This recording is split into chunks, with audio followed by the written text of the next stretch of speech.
Care 11 today. From travel to training, crates are essential for dog owners, but how do you get your pooch to like them? Dog trainer Catherine Newman's here with some tips, and it's just a couple of minutes. We are going to be taking your phone calls. The numbers will be on your screen. So good morning. Good morning. This is so very important that they Yes. need to be acclimated to a crate. It is. It becomes their home, and everybody needs to remember that dogs are denning animals, and so of course they love their crates if they're introduced appropriately. So I thought we'd go over some tips today and explain to our viewers how is the best way to introduce your puppy to a crate. Okay. Now, the first thing is that when you bring a puppy home, that's the best time to introduce the crate to your puppy. Now, there's different styles of crates, and so people ask me this question all the time. Do you want a metal crate? Do you want a plastic crate? And there's, of course, there's now fabric crates out on the market. For young dogs, I say avoid the fabric crates. They're clearly going to eat a hole in them, and they're going to destroy them. If you travel a lot, or if your dog is going to be out in the ponds, or you take them swimming a lot, then I prefer plastic crates, because when they come in and they're damp, your house stays cleaner. The dog can dry off in the crate, and they're easier to clean. Metal crates are nice if you're going to keep them in one spot and not move them around. The other question I get is, how do we properly introduce a puppy to the crate?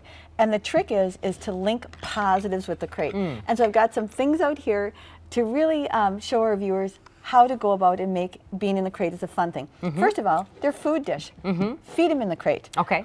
When you put your puppy in the crate to feed them, don't close the door. Just put the food dish to the back of the crate, let them go in, let them explore, and let them enjoy their crate.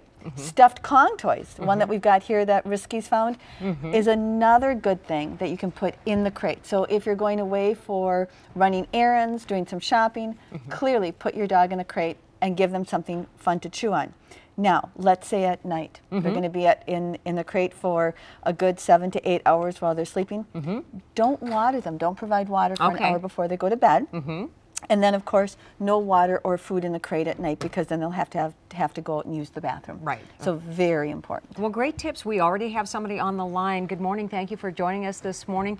What is your question for Catherine?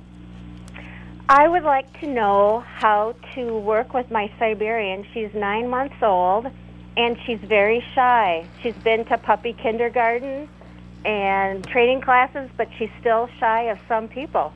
Okay. Some dogs are just genetically less confident than other dogs, and so I would continue to encourage you to educate her and socialize her by taking her to more classes, and make sure that when you take her out, everything is positive. Take treats with her. Don't force her into situations, but make sure that when she meets a new person, that she gets a treat, she gets some pets. And with a lot of really shy dogs, everybody wants to pet them. And what I do with shy dogs when I take them out, Di, is basically, I just take them out on leash, I take treats, and I just let them be. You know, if I take them to Lake Harriet, Lake Calhoun, and people want to pet them, I'm like, no, let's just let them be. Let's let them accept the situation as it is and build up to it. But ongoing socialization is huge, and then, of course, not reinforcing the fear. Right, exactly. And so now on our Facebook, Kim Knudsen-Miller says, how do I keep my almost 12-month-old puppy from stealing food off the table and countertops? Okay, two things that we're going to do here. First of all, we're going to keep all the countertops and all the tables clean of food. We're going to pick everything up, put it in the pantry, put it in the cupboard, so if the puppy gets away from you, they don't get up and they don't get rewarded.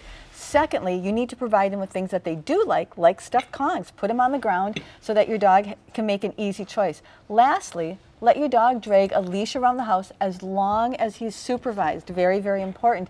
And so if they do jump up on the table, you can give them a little bit of a collar check and tell them no, and then redirect them with a Kong.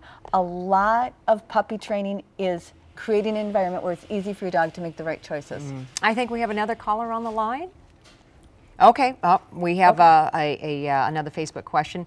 And is it too late to teach Zoe, I guess that must be their dog, to use a certain part of our lawn when she needs to go outside for a potty break? Big question here is, how old is the dog? If they're past 2 or 3 years of age, probably you'll get 80% success, but not 100%. The way to do it is make sure you take your dog out to the bathroom, to the area where you want to go, on leash, all the time for a good 4 to 6 months, and reward them when they go in that area. If they happen to get outside off leash and they start to go to the bathroom, you got to shoo them into the area where you want them to go. a lot of it comes down to the diligence of the owner, more so than the age of the dog. Right, exactly.